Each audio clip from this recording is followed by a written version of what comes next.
ಸಂಡೂರು ಅರಣ್ಯದಲ್ಲಿ ಗಣಿಗಾರಿಕೆ ಕೇಂದ್ರಕ್ಕೂ ಮುನ್ನ ಒಪ್ಪಿಗೆ ನೀಡಿದ್ದು ರಾಜ್ಯ ಸರ್ಕಾರ. ಎಚ್.ಡಿ. ಕುಮಾರಸ್ವಾಮಿ.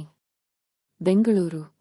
ಬಳ್ಳಾರಿ ಜಿಲ್ಲೆಯ ಸಂಡೂರಿನಲ್ಲಿ ಸುಮಾರು 404 ಹೆಕ್ಟೇರ್ ಅರಣ್ಯ ಪ್ರದೇಶದಲ್ಲಿ ಗಣಿಗಾರಿಕೆಗೆ ಕೇಂದ್ರ ಸರ್ಕಾರ ಅನುಮತಿ ನೀಡುವ ಮುನ್ನ ರಾಜ್ಯ ಸರ್ಕಾರ ಯೋಜನೆಗೆ ಒಪ್ಪಿಗೆ ನೀಡಿತ್ತು ಎಂದು ಕೇಂದ್ರ ಉಕ್ಕು ಮತ್ತು ಭಾರೀ ಕೈಗಾರಿಕೆ ಸಚಿವ ಎಚ್.ಡಿ. ಕುಮಾರಸ್ವಾಮಿ ಮಂಗಳವಾರ ಹೇಳಿದ್ದಾರೆ.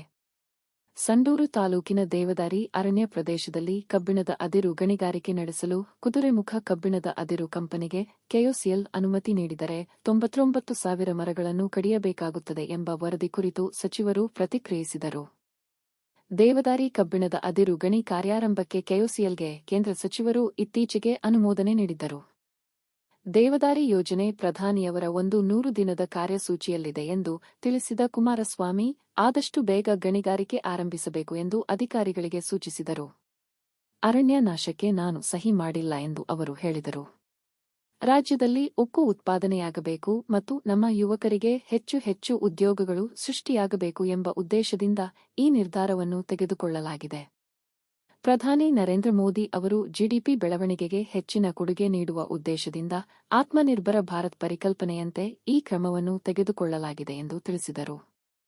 ಜನರಲ್ಲಿ ಆತಂಕ ಮೂಡಿಸಲು ಅಪಪ್ರಚಾರ ಮಾಡಲಾಗುತ್ತಿದೆ. 2019ರಲ್ಲಿ ದೇವದಾರಿ ಗಣಿಗಾರಿಕೆ ಯೋಜನೆಗೆ 404 ಹೆಕ್ಟೇರ್ ಪ್ರದೇಶದಲ್ಲಿ ಗಣಿಗಾರಿಕೆ ನಡೆಸಲು ರಾಜ್ಯ ಸರ್ಕಾರ ಅನುಮತಿ ನೀಡಿತ್ತು. ನಂತರ ಕೇಂದ್ರ ಪರಿಸರ ಸಚಿವಾಲಯವು ಅನುಮತಿ ನೀಡಿದೆ. ಆದರೆ ಕುಮಾರಸ್ವಾಮಿ ಅವರು ಗಣಿಗಾರಿಕೆಗೆ ಅನುಮತಿ ನೀಡುವ ಯೋಜನೆಗೆ ಸಹಿ ಹಾಕಿದ್ದಾರೆ ಎಂಬ ವರದಿಗಳು ಬಂದಿವೆ ಮತ್ತು ದೇವದಾರಿ ಪ್ರದೇಶದಲ್ಲಿ ಅರಣ್ಯ ಮತ್ತು ಜೀವವೈವಿಧ್ಯಕ್ಕೆ ಹಾನಿಯಾಗಲಿದೆ. 99,000 ಮರಗಳಿಗೆ ಹಾನಿಯಾಗುವ ವರದಿಗಳಿವೆ ಎಂದು ಅವರು ಹೇಳಿದರು. ಕೆಒಸಿಎಲ್ ಅಧಿಕಾರಿಗಳೊಂದಿಗೆ ಸಭೆ ನಡೆಸಿದ ಕುಮಾರಸ್ವಾಮಿ, ಗಣಿಗಾರಿಕೆ ಯೋಜನೆ ಬಗ್ಗೆ ಆತಂಕ ಪಡುವ ಅಗತ್ಯವಿಲ್ಲ. ಕೆಒಸಿಎಲ್ ಆರಂಭಿಸುವ ಮುನ್ನ ಸುಮಾರು 194 ಕೋಟಿ ರೂ. ವೆಚ್ಚದಲ್ಲಿ 808 ಹೆಕ್ಟೇರ್ ಪ್ರದೇಶದಲ್ಲಿ ಪರ್ಯಾಯ ಅರಣ್ಯವನ್ನು ಬೆಳೆಸಲಿದೆ. ಅದಕ್ಕಾಗಿ ಅರಣ್ಯ ಇಲಾಖೆಗೆ ಹಣ ನೀಡಲಾಗಿದೆ. ಜೀವವೈವಿಧ್ಯಕ್ಕೆ ಧಕ್ಕೆಯಾಗದಂತೆ ಎಲ್ಲಾ ಮುನ್ನೆಚ್ಚರಿಕೆ ಕ್ರಮಗಳನ್ನು ಕೈಗೊಳ್ಳಲಾಗಿದೆ ಎಂದು ಸಚಿವರು ತಿಳಿಸಿದರು.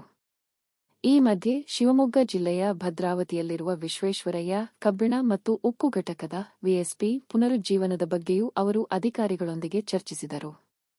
ಇದು ಉತ್ತಮ ಕಾರ್ಖಾನೆ, ಕರ್ನಾಟಕದ ಹೆಗ್ಗುರುತು. ಅದನ್ನು ಉಳಿಸುವ ಬಗ್ಗೆ ಯೋಚಿಸಿ ಎಂದು ಅಧಿಕಾರಿಗಳಿಗೆ ಸೂಚಿಸಿದರು.